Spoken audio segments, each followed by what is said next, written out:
Pittsburgh Steelers fans, welcome back to another installment of the BehindTheSteelCurtain.com podcast, the Steelers preview. And this is a big one. The big one is the Steelers and the Ravens Week 4 Sunday Night Football. It's going to be a huge game, and I'm joined with Bryan. Well, I guess I should introduce myself. For those that might be listening for the first time, I'm Jeff Hartman, editor of BehindTheSteelCurtain.com. With me, as always, Bryan Anthony Davis. How are you tonight, Bryan? You know what, Jeff? I'm feeling great because it's Raven Week, and I love Raven Week because it's like going to your in-laws with your brother-in-law that you just can't stand, but you have to coexist with, and you get there, and you have the rivalry. You're a son-in-law, much better husband than this guy, but you just know that they're always going to come at you. You want to beat them more than anything, and that is what I'm thinking now. Yeah, absolutely. And, a lot of people might not know this, but Bryan and I both, we live in Maryland. We live in the same town, actually. That doesn't need to be said over the air where we live. And it's very difficult being a Steeler fan in Maryland, especially where we live. We're about, I guess to give you a proximity, about an hour out of Baltimore. And ultimately, there are a lot of Steeler fans. Let me preface that. There's a lot of Pittsburgh Steeler fans here in Baltimore. Come to find out, I'm not from this area. I moved here. When the Indianapolis Colts, when the Baltimore Colts left in the middle of the night, Mayflower trucks came and picked them up, and they went to Indy. A lot of fans in this area chose to not follow the Redskins. They didn't want to follow the Colts. They were that angry. And so a lot of them, well, who were they watching on TV every Sunday? It was the Pittsburgh Steelers. And so a lot of people became Steeler fans in this area, especially in Western Maryland. And so I will say that I am very happy that there's a lot of fans here. Now, Bryan, I didn't talk to you about this before the show, but I wanted to ask you, and I'll go ahead and talk about me first. And that is, I wanted to get, what is your favorite Ravens Steelers regular season memory? And you have to think. I think back to a lot of games. Okay, I think back to the phenomenal game where Troy Polamalu on Sunday night came in and tomahawk chopped Flacco's arm, and then Woodley ended up picking it up. That was tremendous. I think about Santonio Holmes, the catch where did the ball cross the line? Did it not after Ben scrambled? I think about the game where Roethlisberger got hit in the nose in 2010 and broke his nose, and they still end up coming back and win. I think about the Charlie Batch game when he hit Heath Miller and Heath Miller dives and hits the pylon for the W. Until last season, that was their last win at M&T Bank Stadium. But for me, my favorite Steelers-Ravens regular season memory has to be Christmas Day 2 years ago, the Immaculate Extension, as they are now calling it, I guess. And I watched a highlight of that play the other day on Twitter, and it still gives me chills because I remember the situation. I remember thinking there's no way that they're going to throw this pass anywhere near where it could be caught and not get in. I'm thinking a fade route. I'm thinking the quick out, kind of like the play that they ran to Ryan Switzer on Monday night, where it's just a quick out, and if he drops it, it's incomplete. They get to kick a field goal and send it to overtime. But Antonio Brown, man, with three guys all over him, Eric Weddle just pulling his face mask, extensive all over. To me, and maybe it's because it's recent, that's my favorite Baltimore-Pittsburgh regular season memory. I ask those, whether you're watching on YouTube now, to go into the live chat or comment on this video, what's your favorite regular season memory? Let us know. If you're listening or watching on BehindTheSteelCurtain.com, do the same down in the comment section. Go down, and I want to know what your favorite Steelers and Ravens regular season, folks, not playoffs. I'm not talking about the playoffs. I'm talking about regular season. Bryan, what about you? What is your favorite Steelers-Ravens regular season memory? Well, when you brought this up, that was the first thing I thought of because what an amazing Christmas that was. I mean, I was feeling amazing. I was watching that game. Everybody was around the house, but I was in my jersey with my towel. I was down because George Michael just died, so everyone was freaking out. And then watching that game, they were playing terrible. I remember talking to you. You changed your jersey. Yes. You changed your jersey at halftime during that game because the Color Rush Ben jersey that they were wearing, it wasn't working for you, and you got the mojo from that. So I remember that being a great game. But when I think of Steelers Ravens, one of my favorites is 2008, week 4. So this is the game where you have no Willie Parker. Willie Parker's not there. Rashard Mendenhall doesn't play that much at all because, that's the bounty game, the famous Terrell Suggs, Ray Lewis putting a bounty on his head in that game. Also, they put one on Heinz Ward, but they didn't get Heinz, but they broke his jaw.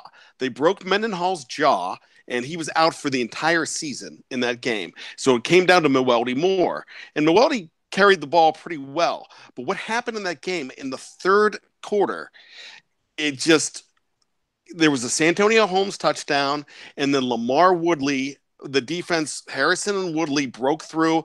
Woodley took the ball in 2 plays. They scored 2 touchdowns. The game went into overtime. Jeff Reed kicked the field goal.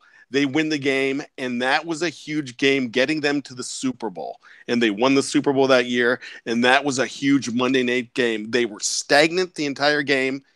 And they were playing a rookie in Joe Flacco, and they beat him. They had more trouble with Flacco than they thought they would, like they had his entire time playing in Pittsburgh, playing for Baltimore in Pittsburgh at Heinz Field, and they really came through, and that was the turning point. Next week they beat Jacksonville. They went on a run. Next thing you know, it's Ben to 10 in the Super Bowl, and they won number 6.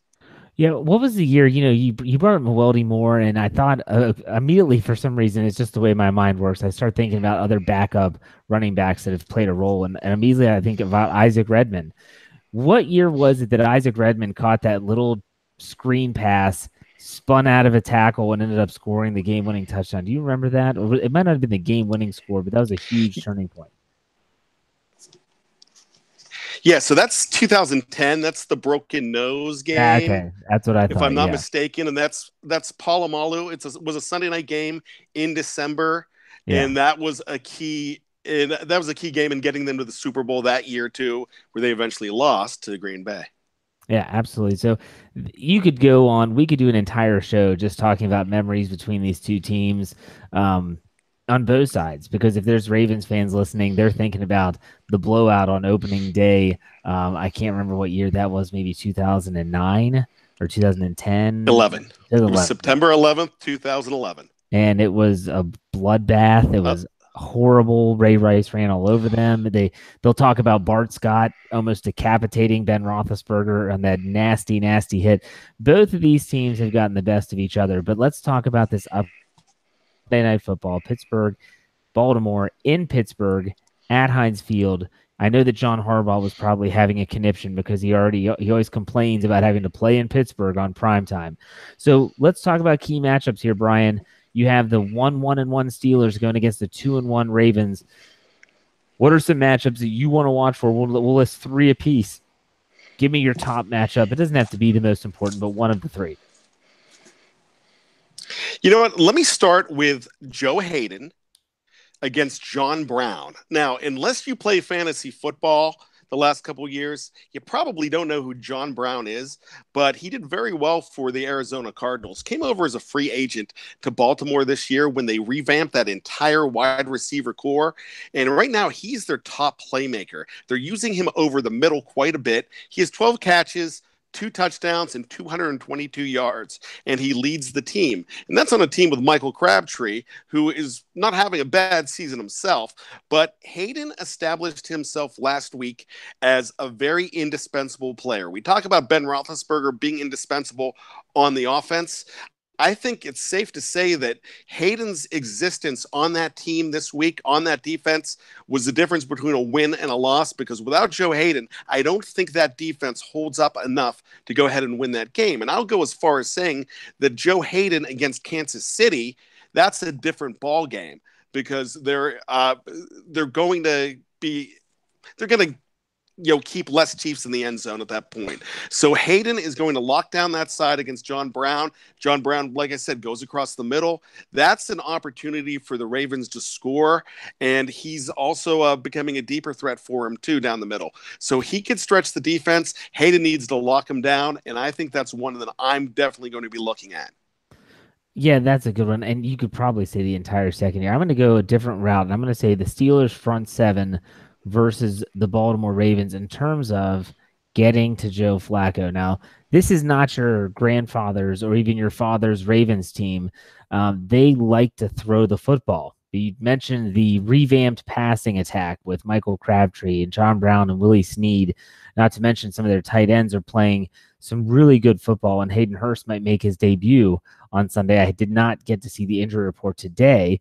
Nonetheless, they're not the ground and pound Ravens that you're used to seeing. I'm sure the check down Joey and chuck it deep Joey trying to draw defensive pass interference will still be a large part of their playbook. But this is an offense in the Baltimore Ravens that, in terms of overall passing yards, ranks 9th in the NFL. They are a throwing team now because they have offensive rushing yards per game 26th.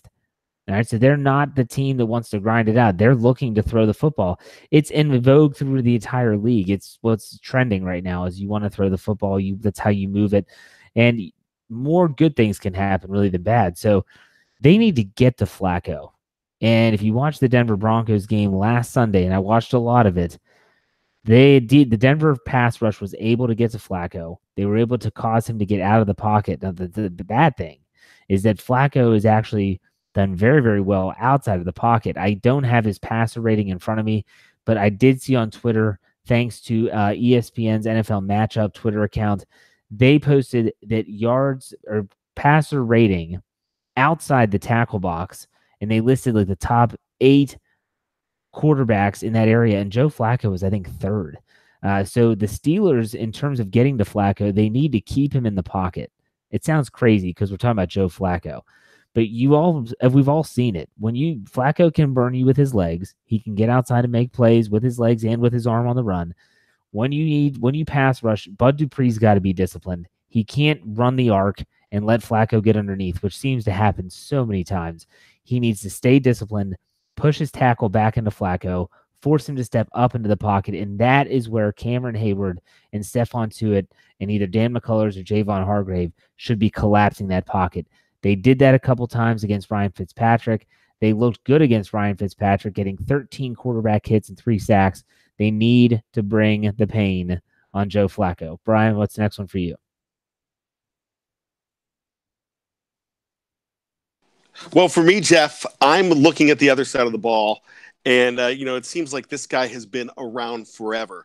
We talk about, Troy Polamalu's existence in the series. The same year that Troy was drafted in 2003, a guy was drafted a few picks ahead of him named T-Sizzle, Terrell Suggs. And, that guy can still bring it.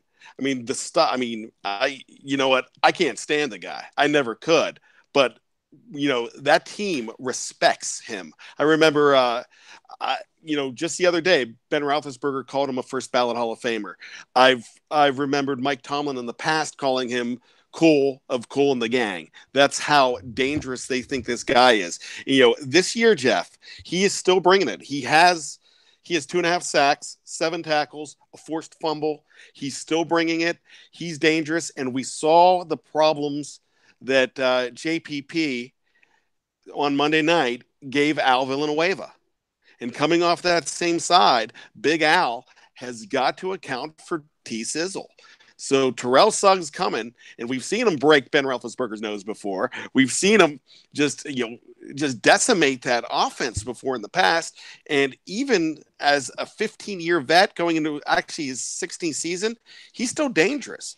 So they need Ben to have the game that he had last week. And with the way this defense has been playing, Ben needs to be a 350-plus yardage guy almost every single week right now until things solidify even more. So keeping Ben upright and not getting murdered by a guy like Terrell Suggs is paramount for Al Villanueva. So Big Al against T-Sizzle is one of my big matchups. Absolutely. And I'm going to go a step further, and I'm going to stay on that side of the football as well for my second matchup. And that's the Steelers tight ends versus the Ravens defense in multiple ways. I look at the Steelers, and I did an article about the snap counts of last game, and I wrote about how the Steelers can finally deploy their 2 tight end sets, which is something that if you go back to Randy Fichtner's time when he was a coordinator at Memphis, he loved to run the 12 personnel. That's 1 back, 2 tight ends. And they were finally able to do that. And you saw a lot of that. Jesse James and Vance McDonald almost split the snap totals evenly. And then even Xavier Grimble got in the action at times. And they even had Chuck Okorafor came in and he played some that, you're talking about the bigs up front. He might be a designated tight end, but is still a tackle. The one thing I like about that is that if they can run 2 tight end sets, it's going to allow them to chip guys like Terrell Suggs. It's going to help them pass protect better, but it's also going to give them options in the passing game. I'm not sure if CJ Mosley is going to play in this game or not. He practiced on a limited basis on Thursday. Again, I have not seen the injury report on whether he's going to play. If he does not play, even though the Ravens are deep at the inside linebacker position, I think that Vance McDonald and or Jesse James can abuse the middle, because when there's so much attention being given to the outside, we're talking Antonio Brown, we're talking Juju Smith-Schuster, and even a young James Washington is due. I'm going to say that the middle could be open. Is it going to be as gaping open as we saw with Vance McDonald? Maybe not. The Ravens are a better defense than Tampa Bay, but at the same time, it's a matchup that they can exploit, that can move the chains. You go back to those classic matchups. When Roethlisberger had Heath Miller, Heath always had big games against the Ravens. It just seemed to always work out. There's something about the tight end position and finding those seams, finding the soft spots and zones, and especially in the red zone. That's why I like the Steelers tight ends. It's matchup to watch is the Steelers tight ends versus that front seven of the Baltimore Ravens, both in pass protection, run blocking, and as receiving threats. So for me, that's my second key matchup for this game. Bryan, what is your third and final matchup for the upcoming game? Well, this is not a traditional matchup. This is more of a position versus position matchup. But when you talk about strengths of the Baltimore Ravens, for the last 7 years, you're talking Justin Tucker. You probably, for the last 2 years, you were going to throw Chris Boswell in that equation as well. Right now, after 3 games, you're not throwing Chris Boswell in that equation where you had a sure thing. You now have a question mark. So the place kicking game is very big in this game. We have seen Justin Tucker go into Heinz Field, a traditionally hard place to kick, especially for a visiting team. And he can hit 52-yarders, 53-yarders with ease. And when he comes up, you don't have to worry about him whatsoever. Chris Boswell, like we said, was the same thing. But now he's having trouble with just extra points. And Chris Boswell is also having trouble with field goals. He has 1 this year. Something's going on in his head. He has to get it back together. But the great way for him to get it back together is with a big kick against a team like the Baltimore Ravens. Hey, how many times in the entire series have we seen this game go down to 3 points? So every single point is precious. Boswell has to be perfect. Justin Tucker is going to be perfect. Actually, if you could tell me a kick that he's missed against the Steelers, I'd like to know, because I can't bring it up in my head. I don't remember him ever missing a kick against Pittsburgh. He may have, but that's how money he is. And we need the kicking game to match theirs and then some. So there can be no differential whatsoever. Chris Boswell has to be on just as much as Tucker, he's going to be, Jeff. Yeah, and, Justin Tucker is the type of kicker that if he misses one, you go, whoa, wow. Like, did that really just happen? Did he really just miss a field goal? And it could be from 57. And even if he missed, you're like, wow, I was really expecting that to go through the uprights. Whereas now Chris Boswell is the complete opposite. If he makes it, people are like, oh, wow, he just made a field goal or he just made an extra point. It's a bad state of affairs for the Steelers kicking game right now. And talk about polar opposites when you're comparing Justin Tucker, who is the model of consistency when it comes to field goal kicking, and Chris Boswell, who is just, if you're a golfer, he's got the yips. And if you've ever played the game of golf, you know exactly what that is. It's where when you get over the ball, you have no idea what's going to happen. You're basically thinking, is it going to go right? Is it going to go left? I don't know. And you're in a bad place mentally when that's happening. But the one way to get out of that funk, and you think about golf and kicking, there's a lot of similarities. It's a pressure-packed situation. You only have to rely on yourself, really, in terms of making the kick. You just have to get through it. You just have to battle your way through it. And so I think Boswell took a step in the right direction on Monday night. I know he missed an extra point. I know he missed a field goal. Both of those were off the uprights. The margin of error is getting less. That's all I'll say. For me, my final matchup is actually two really good friends. People might not realize this. And if CJ Mosley is not in the lineup, Ben Roethlisberger versus Eric Weddle. Eric Weddle is the one that will have the green dot on his helmet. If CJ Mosley is not in the game, he'll be the one making the defensive calls. And you better believe, because Roethlisberger and Weddle are very good friends off the field. And I don't think Weddle, since he's come to Baltimore, no, he hasn't. He's never beaten Ben Roethlisberger. So I think that the chess match between those two, the pre-snap reads, the adjustments made at the line of scrimmage, you see Weddle come up and making changes, and Roethlisberger very well could be making changes himself. He could be making dummy changes, which are just bluffs, basically calling out nonsense and trying to make the defense think that he's adjusting. He might be sliding protections. He might be changing the plays. Especially if the Steelers go up tempo, that's going to be a really fun matchup to watch because Weddle's very intelligent. Roethlisberger, especially this season, has shown that he is more cerebral, and it's probably because he has more say in the offensive game planning. But ultimately, that matchup, Roethlisberger versus Weddle, in terms of just how they're going to orchestrate their units. Now, if Mosley's in the game, I'm pretty sure the Ravens will give him the dot, and he'll be the one that's calling everyone around. But if he's not, that Weddle versus Roethlisberger, if Mosley's in, we'll say Mosley versus Roethlisberger. A lot of those calls make a huge difference, and I think that's going to be really, really key for this game. So there you have some just very general matchups. If you were listening to this thinking, Bryan gave you some very specific ones in terms of T. Sizzle, Terrell Suggs versus Al Villanueva. I gave you more general stuff. We're trying to hit on all cylinders here, folks, and now we're going to switch gears, and we're going to talk about individual players to watch. We're talking players, whether it's Ravens or whether it's Steelers. I'm going to focus only on the Steelers. Bryan can go wherever he wants. Players to watch in this game that could have a huge impact on the outcome. We're going to say who they are and why. Bryan, I'll let you go first. Who do you think is your first? Well, I'm not who do you think. Who's your first player to watch in this upcoming game on Sunday Night Football? James Conner. It's got to be James Conner. He's not having a bad season, and I've heard some comparisons in week 2 and 3 saying, okay, you're not getting what you got with Le'Veon Bell. But look, you don't need to. You haven't the last couple of weeks needed him to go ahead and get a 100-yard game. He had 95 all-purpose yards against Tampa, and he was a pretty big deal in helping close that game down. But against a team like Baltimore, sure, there's going to be a lot of points put up because these teams the Ravens put up 32 points a game. And so you're going to have to go toe-to-toe with them. But you also want to try to slow it down a little bit and control the line of scrimmage more because they're going to be keying more on the passing game. And James Conner, he can help control this game by having a solid game. If you can get 25 to 30 carries out of Conner, you're going to have a pretty good night.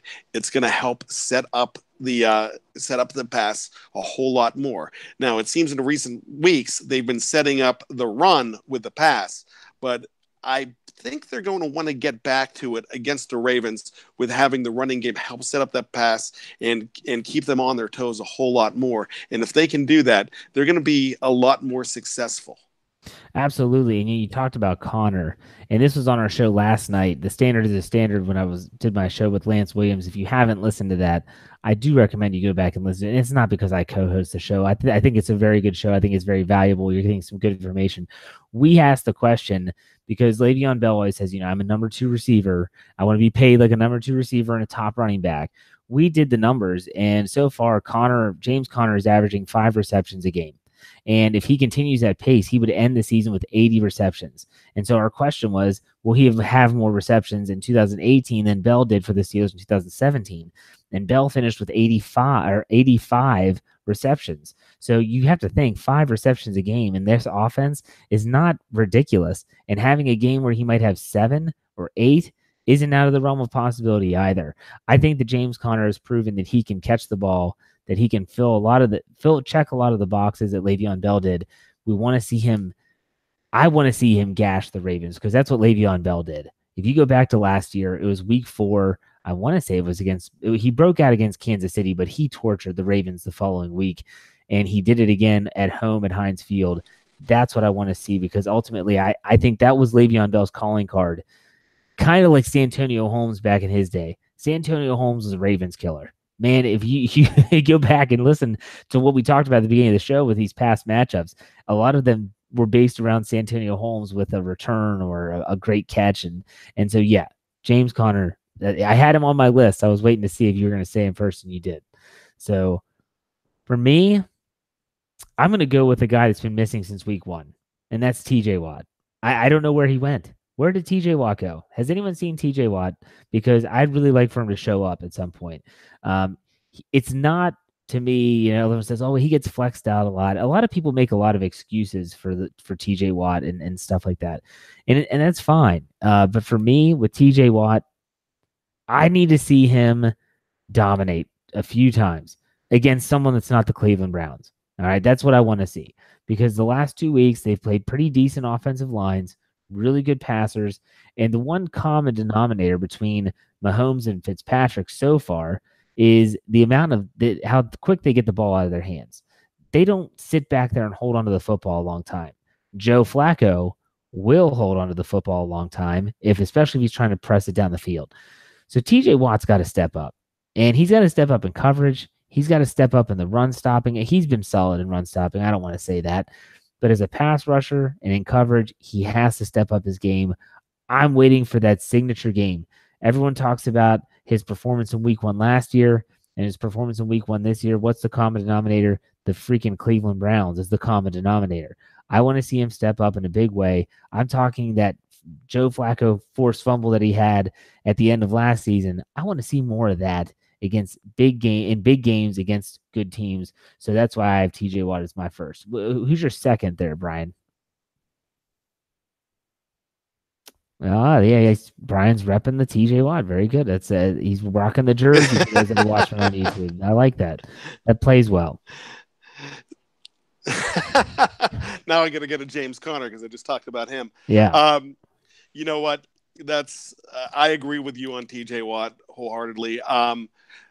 I have been complaining about him dropping back in coverage, but when they game plan for him, he brings it, Jeff. So let's hope they do something, man. That defense needs a spark, that's for sure.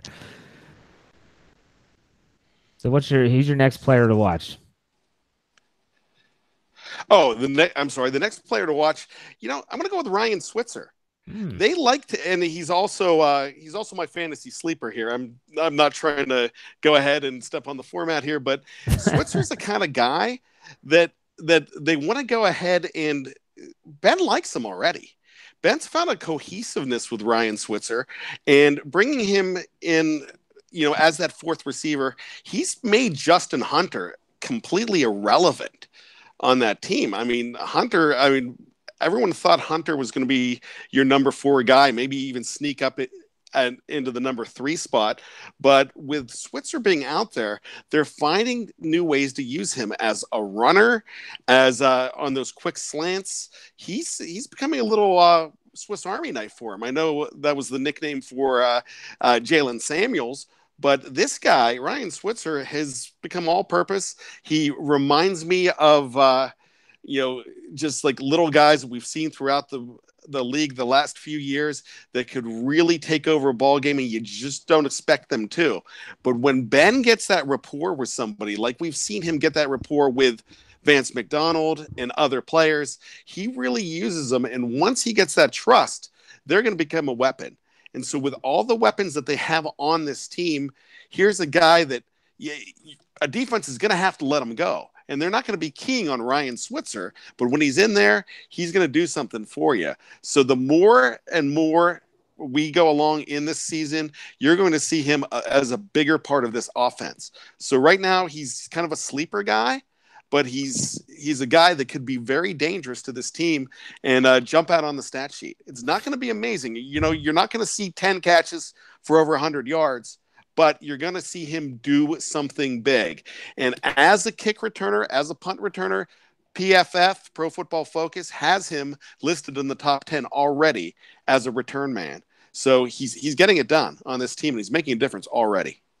Okay, so you kind of went into our fantasy segment, so we can kind of cut the players to watch a little bit short, and I'll go ahead and give you who I was going to say next for my players to watch, and it's my fantasy lock. Now, fantasy football, whether you play the season-long game where you and your buddies or you and random strangers get together and you draft and you keep your players and you watch the waiver wire and all that stuff, you might have some of these players on your roster already, or you might have to trade for them.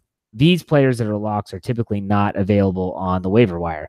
Now, if you play daily fantasy, like I do, then these players are always available if they're healthy. So for me, my lock, and this is kind of going against the grain because he doesn't typically have big games against the Ravens. I just feel like he's due, and that's Antonio Brown. And I've been saying it now for a couple weeks, and you can just feel it. He's winning his one-on-one matchups. He's beating double coverage, but for some reason, he and Roethlisberger have not been able to connect. You just get the feeling that it's a matter of time. It's just a matter of time until these two go off, and he's going to pull in 120 for 2 touchdowns or something like that. If I'm playing fantasy and I have the option for Antonio Brown, I'm taking him because it's at home. He's got a lot to prove because he's a ways behind Juju Smith-Schuster in terms of yardage as a receiver right now. I think he is at 220 something. Juju's at 350. It's a pretty significant margin right now that he's trailing Juju Smith-Schuster. And although he says, I don't care about stats, blah, blah, blah. Yes, you do. You're a diva wide receiver. You all care about stats. I think Antonio Brown wants to make a statement, and it's on Sunday Night Football. It's at home. He wants to plant these guys. My fantasy lock this week is Antonio Brown. So, Brian, I hope I didn't steal your thunder there. But what's your fantasy lock of the week? You did, but I can adjust. And may I add that I respect your fantasy picks because last week I listened to your fantasy picks and I went and I not only did I beat you, but I won our entire FanDuel league last week. So a little plug.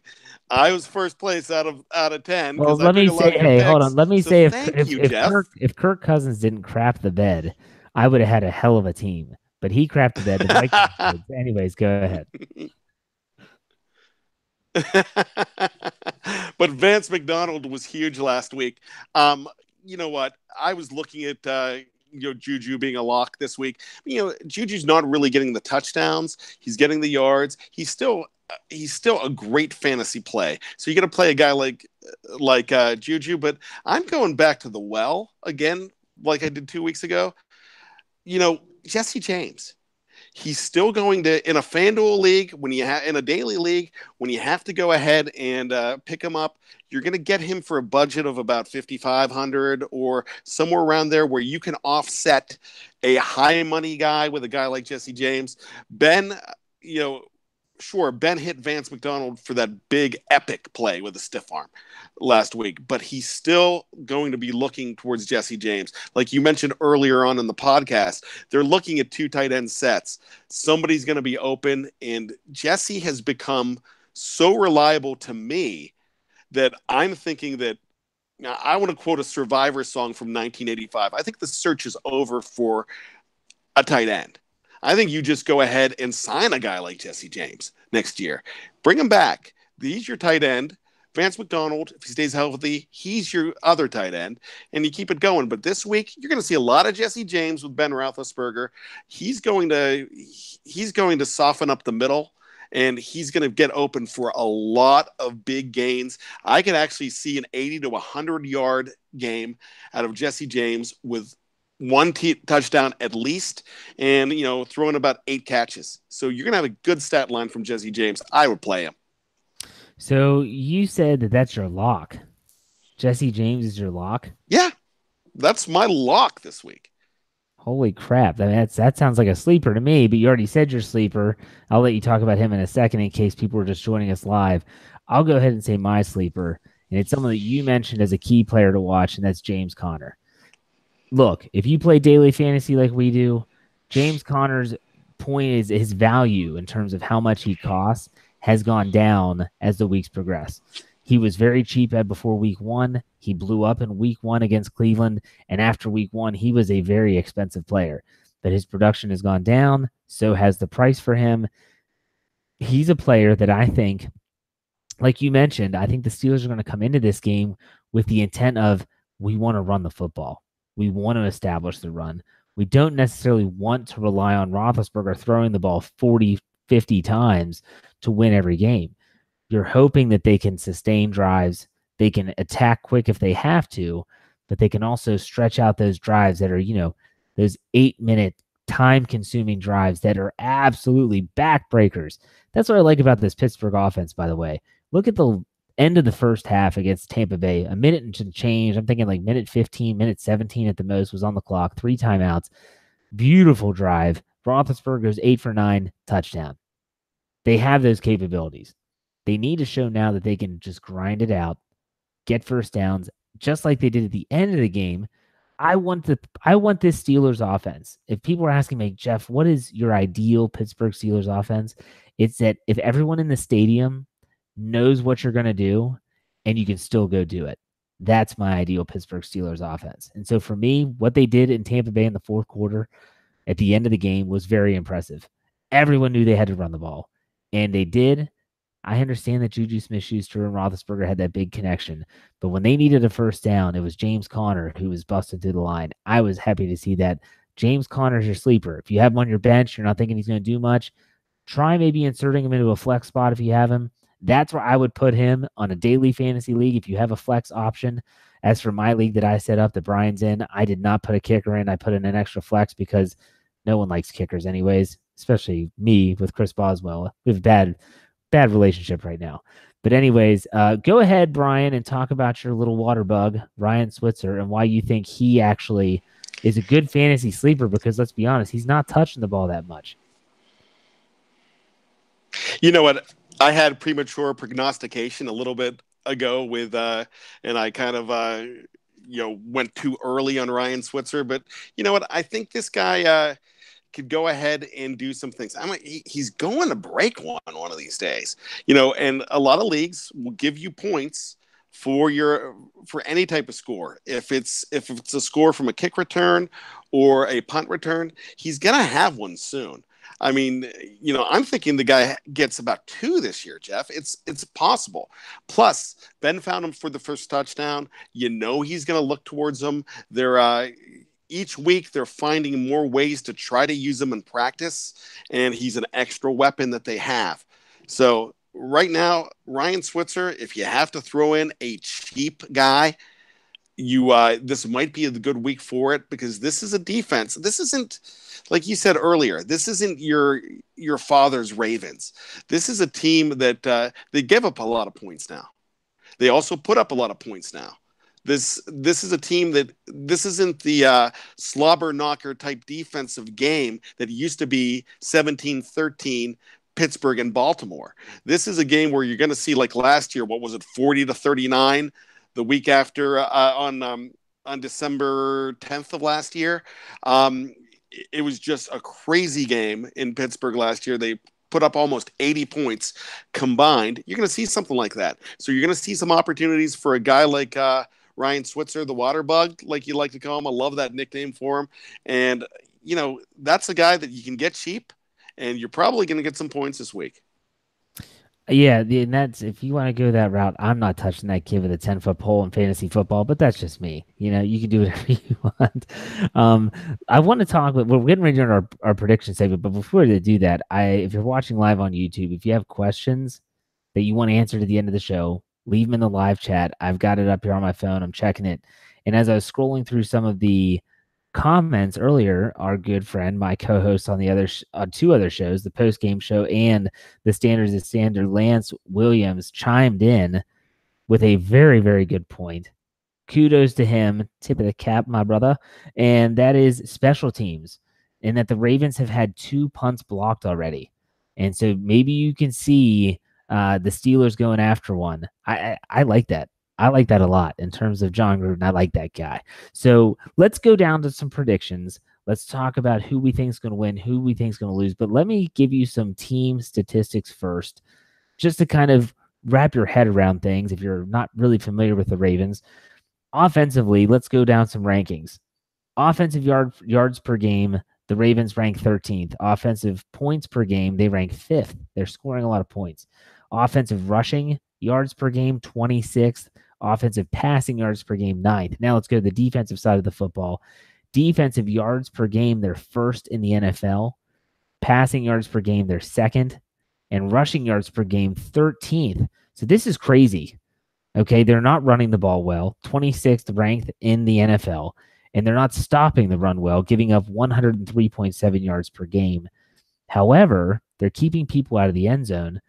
Points per game, they're only allowing 17 points per game as a defense, and their offense, we talked about this on our Standard as a Standard show last night, has never been stopped in the red zone yet this year. They're 12 for 12 in the red zone. Pretty impressive stuff there.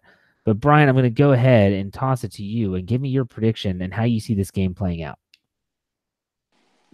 Well, you know what? This is a paramount game for the Pittsburgh Steelers. They're going back home. This should be a win for the Steelers against any other team. But this is the Baltimore Ravens. Joe Flacco has never really completely struggled in there. 13 career games, 15 touchdowns, 10 interceptions. He's won a playoff game in Pittsburgh. He is not intimidated by Heinz Field, not intimidated by Steeler Nation. He is tough to play. This game, this is a toss-up because we talked about just a little bit ago, we talked about that game in late December last year, how that went down. It looked like a Ravens win, and Pittsburgh clawed back. It was a very emotional game because it was 6 days after Ryan Shazier went down. But it looked like a Baltimore win. So this game, and in 2018 NFL, games could change on a dime. We've seen that already. We almost saw that Monday night. So I'm cautiously optimistic, but if I think with my head and not my heart, I'm actually going to go ahead and say 31-28 in favor of the Baltimore Ravens. You know what? I'm going to say the same thing I said to Lance Williams when he predicted the Ravens were going to win. Good. Pick against them. Everyone pick against them. I don't care. You know what? Backs against the wall, underdogs, at home. I like it. I like it a lot. So you know what? I'm going to take the Steelers. I think that there's something about this team. We let off our show last night, and I hate to keep referencing that, but with the question of which half is the Steelers team. Is it the first half against Tampa Bay where they scored 23 offensive points, 30 total points? Or is it the second half where they scored no points and let them right back in? I still think this first half team is the team that we can expect once they kind of get things together. Will they get it together? I don't know. But you know what? I'm going to go with these games are typically, 4 points or under, right? I'm going to keep it right at that line. I have the Steelers winning 31-27. 31-27. It would drop the Ravens record to 2-2. The Pittsburgh Steelers would advance to 2-1-1. And depending on how the Cincinnati Bengals do against the Atlanta Falcons, they could be right in the thick of things in the AFC and the AFC North division. So Bryan picked against the Steelers. He took the Ravens. Lance Williams last night took the Ravens. I'm taking the Steelers in both times because I don't change my prediction at all. And so we'll see how things play out. Call me the eternal optimist. That's fine. But you know what? I just think that this team is better than what they've put on the field so far. And so, Bryan, what do you think about that prediction before we get into any questions? You know what? I like that prediction too. I'm usually the eternal optimist. And something that you said about the Pittsburgh Steelers' first half offense, I just want to let you know something about the Ravens' second half defense has not allowed a touchdown in the second half at all this year. So they get stronger as the game goes on. I mean, really, I hope I can eat crow next. I hope I'm completely wrong. I hope I have egg on my face next week. And I personally will let you go ahead and just make fun of me to the gills. And I hope you do. I hope I'm dead wrong now, because I tell you what, the networks aren't paying me to prognosticate. I'm just going with my head. This is a crazy year already. I think the Steelers have the tools to win this game. I just worry about the momentum that the Ravens have right now. And I think they are a better team than a lot of us in Steeler Nation do. So that's why I'm going that way. I hope Lance and I are both wrong. Yeah, well, you know, as I said last night, I'll say it again. Let's look at who the Ravens beat. They beat a high school JV team in the Buffalo Bills in Week 1. that were starting Nathan Peterman at quarterback. Let me rephrase. I'll say that again, folks. Nathan Peterman at quarterback. Okay, and that was at home. Baltimore's tough at M&T. Then they lose to the Bengals on a short week, and they look crappy in that game. They came back, but that was because the Bengals are the Bengals, and they find ways to lose or almost lose. And then they beat a Denver Broncos team that, I'm sorry, they're just not that good. They're just not that good. Everything is about them is just not that good. I'm not impressed with the Ravens yet. If they beat the Steelers on Sunday night, I'll be the first to say that if they beat them and they're the better team, kudos to them. I just don't think that. I think it's going to be an evenly matched game. I don't think one team is drastically better than the other. But at the same time, as always, I think it's going to come down to about 4 points or fewer. So let's dive into these questions here, Brian. I like to do these live chat questions rapid fire. Okay, so keep your mic on. Pay attention. It's going to be quick. Here we go. Do you think Keith Butler's job is safe? Go ahead, Brian. No.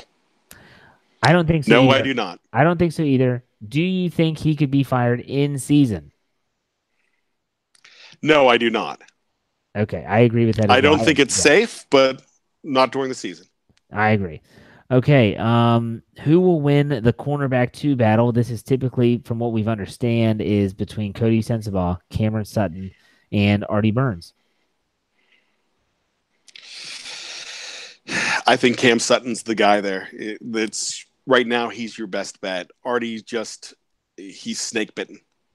Disagree. And Cody is a backup. Yeah, well, Cody's a backup for sure. Artie Burns, I think, wins it because he's a number 1 draft pick. I think you've seen Mike Tomlin do this before. He's sending a message, trying to light a spark. Don't be surprised if Artie Burns is a starter this week. And another question was a follow-up. Do you think they could bring someone else in? Do you think the Steelers could possibly make an in-season move this year? You know what? They definitely can. They've done it the past couple of years. Here and there, they've brought offensive linemen in. They've definitely brought kickers in.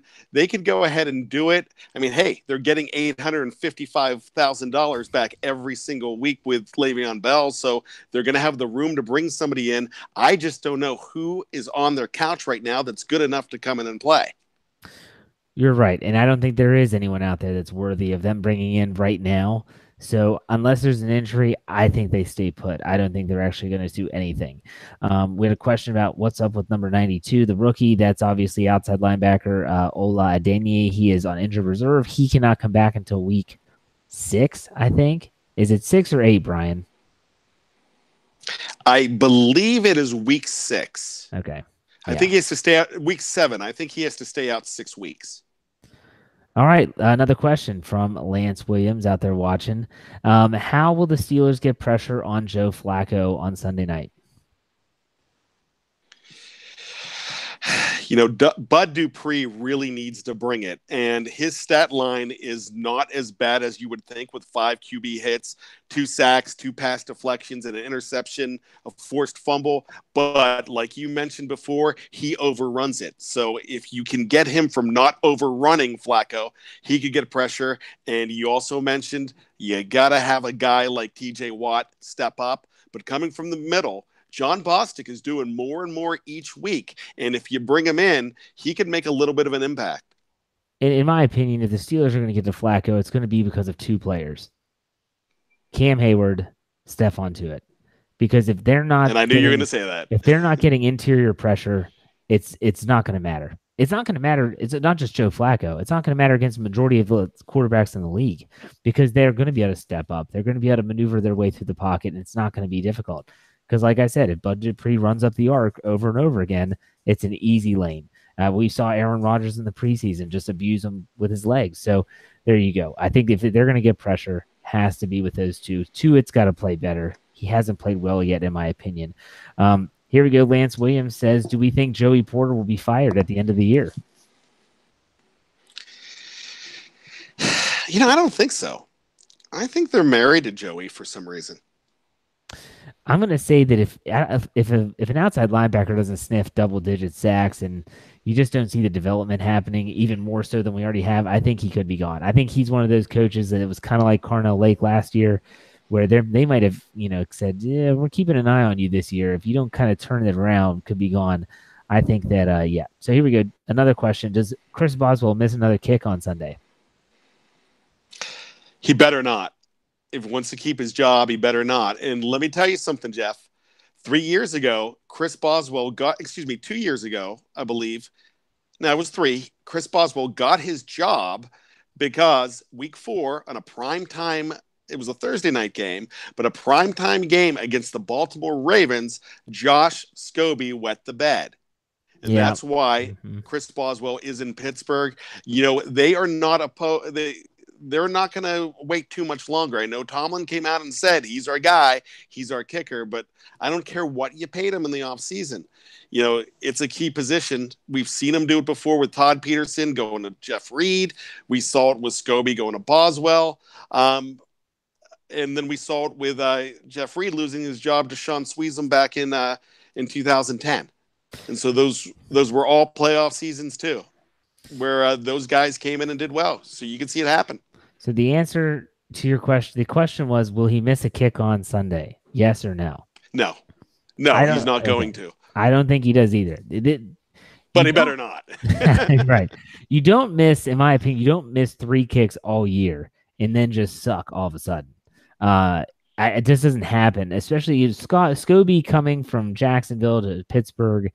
You can kind of see, like, man, that's just different. It's a different environment. You're playing in meaningful games. There's more pressure. Boswell's been there, done that. He's been successful there. I just don't see him completely collapsing. So I'm going to say that no.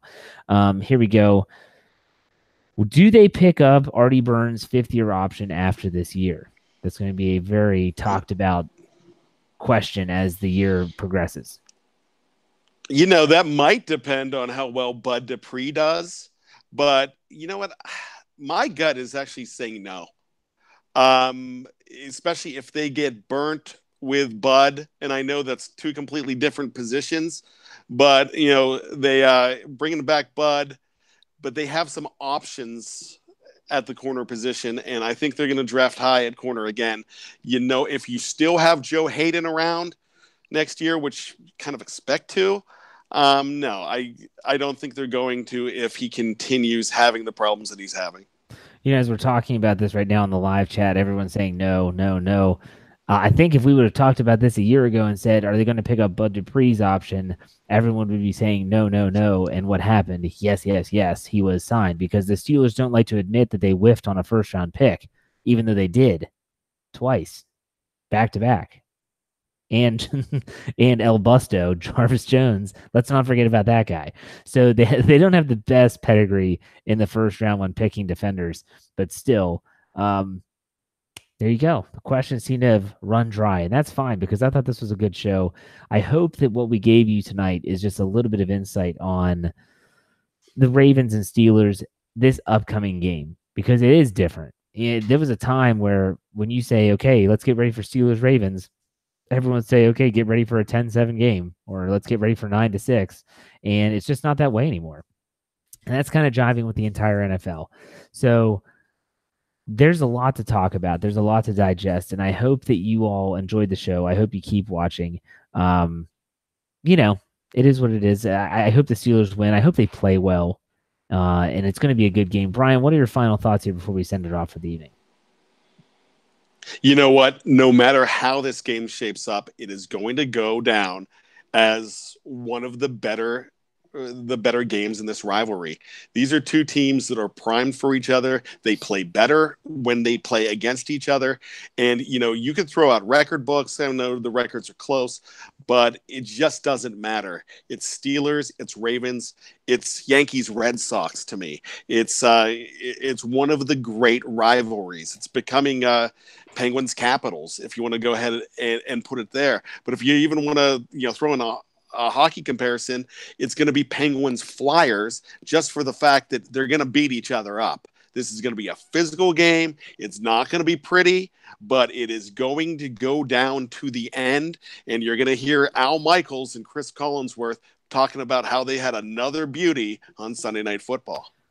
You know what I miss about this rivalry, and this happened with the Yankees and Red Sox too. It's kind of watered down a little bit.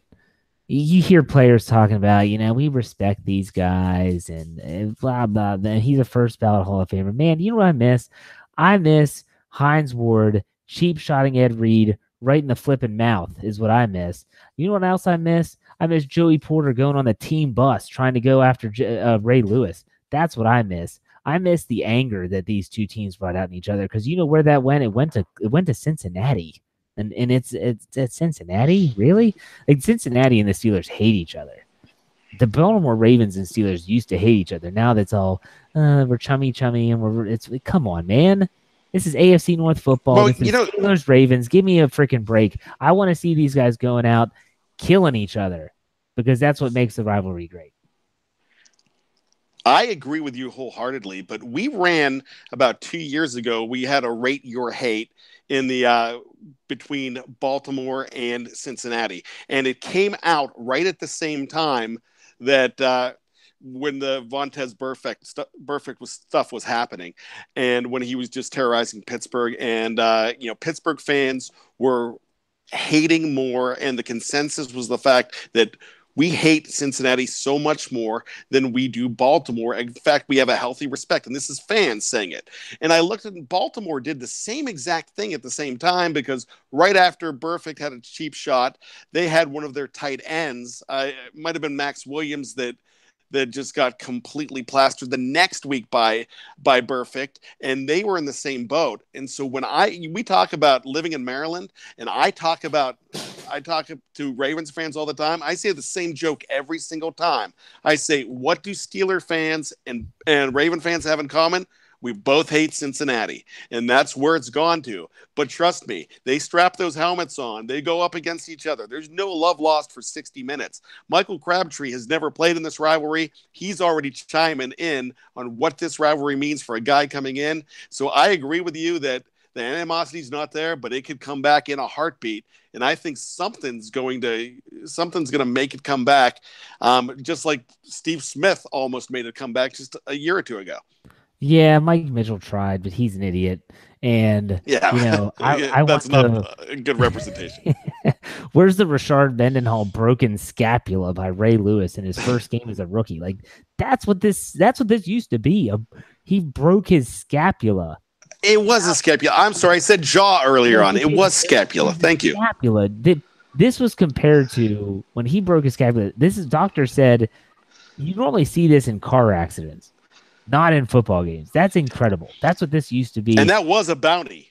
That was a bounty. Come on. Like I care. If it makes it more entertaining, that's what I care about. But you know what? Hey, anyway. It was a bounty. So, folks that are listening, we appreciate your time. I do always say that if you are not checking BehindTheSteelCurtain.com for all your Pittsburgh Steelers needs, my gosh, I don't know what you're doing. We're putting up almost double-digit articles a day. So check throughout the day because there's new stuff. Join the group, comment. It's a great community. But also check out the article for this podcast on BehindTheSteelCurtain.com. It'll run at 5:30 a.m. or 6 a.m. tomorrow morning. And in that article will be links if you're an Apple user or if you're an Android user for you to go and subscribe to our channel, which is the Behind the Steel Curtain Podcast Network. And on there, you'll get everything. You'll get the Steelers post game with Lance and myself. You'll get the Steelers Hangover with Brian and Tony. You'll get the Standard is a Standard with Lance and myself. You'll get this show, the Steelers Preview, and a new show that's going to air tomorrow, and that is Gimme 5 by Zach Parnes. And that's our lineup. That's 5 shows a week. It's good stuff. And if you didn't know, if you're listening to this on podcast, holy crap, they have a YouTube channel. We do. Go to youtube.com. We'll search BTSC Steelers Radio. Subscribe, like, comment. We appreciate it. So, Brian, I thank you for your time. Listeners, make sure you check out all the shows and enjoy the game on Sunday. We'll see you Sunday night late for another Steelers post game. Have a good one.